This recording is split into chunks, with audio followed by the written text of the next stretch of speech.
And families, இந்த சேனலுக்கு தொடர்ந்து உங்கள் சப்போர்ட்டை கொடுத்துட்டு வர மாதிரி நம்மளுக்கு இன்னொரு சேனல் இருக்குது, வித் லவ் கார்ட்டூன்ஸ். அந்த சேனல் பேர். அதுக்கு தொடர்ந்து உங்கள் சப்போர்ட் கொடுங்க. உங்கள் அன்பும் ஆதரவும் எங்களுக்கு ரொம்ப முக்கியம். அந்த சேனல் நேமை ஃபஸ்ட்டு கமெண்ட்டில் பின் பண்ணிடுறேன்.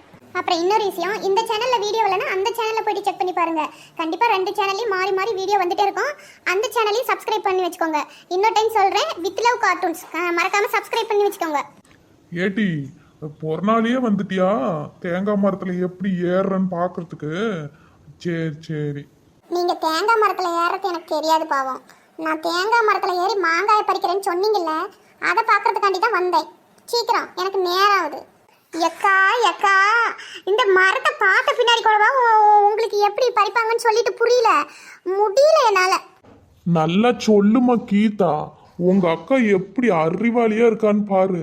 இன்னமும் எப்படி பறிக்கிறேன்னு பாக்குறேங்கிறா. இவளெல்லாம் வச்சுக்கிட்டு நான் என்ன பண்றது, நீயே சொல்லு. எனக்கு அறிவு இருக்குதா அறிவு இல்லையா அது இப்போ பேச்சு கிடையாது.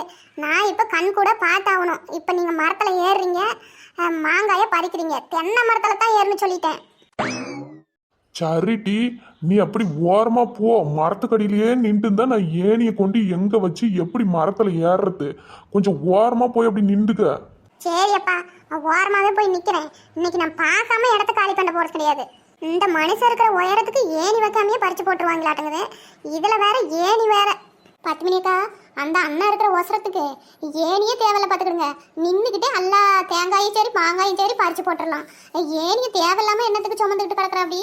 ஆமா பத்தியா கீதா, நானும் அதை தான் யோசிச்சுட்டு இருந்தேன். இம்பிட்டு உயரமா வந்துட்டு என்னத்துக்கு ஏனி? பேசாம கையை நீட்டினாவே எல்லா கையும் பறிச்சு போடலாமே. ஒரு கூடை ஒரு சாக்க பைய ஒன்றும் எடுத்துட்டு வராம வந்துட்டேன். மாங்காய் வேற மும்புட்டு கிடக்குது, பறிச்சு எதில் போடுறதுன்னு வேற தெரியலையா.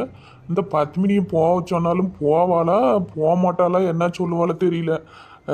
ஏச்சுவா வேற. நீ போய் வீட்டில் ஒரு 2 சாக்கு பைய இல்லைன்னா கூடை எடுத்துட்டு ஓடியாந்துடுறியா?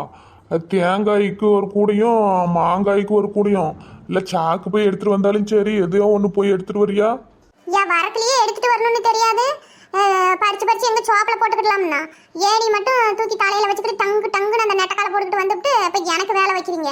சாக்கை எடுத்துட்டு வா, கூடை எடுத்துட்டு வான்னுக்கிட்டு பிச்சு எங்க போடணுங்கிற ஒரு அறிவு கூட வரல. சரி போ ஓடு. என்னமோ ஒரு நினப்புல வந்துட்டேன் எடுக்காம. சட்னா போய் எடுத்துட்டு ஓடியா. நேரத்தோட வீட்டுக்கு போக வேணாமா? இன்னும் வீட்டுல வேற போய் வேலை கிடக்கு. பேசாம அப்படியே வீட்டுக்கு போயிருந்துருக்கணும். இப்படி வந்தேன் பாரு, ஏன் தப்பு. வந்ததுக்கு ஒரு வேலை. சரி இருங்க, போய் எடுத்துட்டு தான் வாரேன். நானே போய் எடுத்துட்டு ஓடியாந்துருவன்டி. இப்பதான் ஏணியை வேற தூக்கிட்டு வந்தேன்னா வந்தத்துல மூச்சு வாங்குது. செத்தங்கூறி அப்படி உக்காந்துட்டு ஓய்வு எடுக்க. நீ போயிட்டு சட்னா வா. அங்க நெடுவ நாயத்துக்கு நின்று 1 மணி நேரம் கழிச்சு வராத. சரி கீதா, அப்ப நான் வீட்டுக்கு போயிட்டு என்னமோ கூடையும் சாக்கலாம் வேணுமா நான் போய் எடுத்துட்டு வர போறேன். நீ வரியா இல்லைங்க? வேலை எதுவும் கிடக்கா? எனக்கு வேலை ஒன்றும் பெருசா இல்லை. சரி நீங்க போய் எடுத்துட்டு வாங்க. நான் நெவல்ல மரத்தடியில் அங்கே உட்காந்துக்கிட்டு இருக்கிறேன். இந்த மனுஷன் நம்மளுக்கே தான் வளைஞ்சி வளைஞ்சி வேலை சொல்லுவா. அப்படி வரக்குலயே ஒன்று எடுத்து கையில பிடிச்சிட்டு வரக்கூடாது. சரி பார்த்து விடுங்க, அத்தை அண்ணன் மறந்துட்டுன்னு சொல்ற அப்படி இல்லை. இவ போயிட்டு நேரத்தோட வருவாளா என்ன பண்ணுவாளும் தெரியல. சரி வர வரைக்கும் நெவல் அப்படி குந்திக்கிட்டு இருக்கலாம். வரும்போது அப்படியே ஒரு வாட்டர் கேன்ல கொஞ்சம் தண்ணி குடிச்சிட்டு வா பார்க்கலாம். தண்ணி சோறு குழம்பு பொரியல் எல்லாம் கொண்டாட மாட்டேங்குது. பரவாயில்லையே, மரத்துல ஒருத்தரும் ஒரு காய் பறிக்காம இருக்கிறாங்க. இந்த கிளி குருவி காக்கா கூட இத்தினி பழம் பழுத்து கிடக்கு. ஏதோ 1 2 தான் கொத்தி சாப்பிட்ருக்க மாட்டுக்கு. ஒன்றும் பிரச்சனை இல்லை. இன்னைக்கு எல்லாம் கொண்டு போய் சந்தையில் வித்துட்டு வந்துட வேண்டியதுதான்.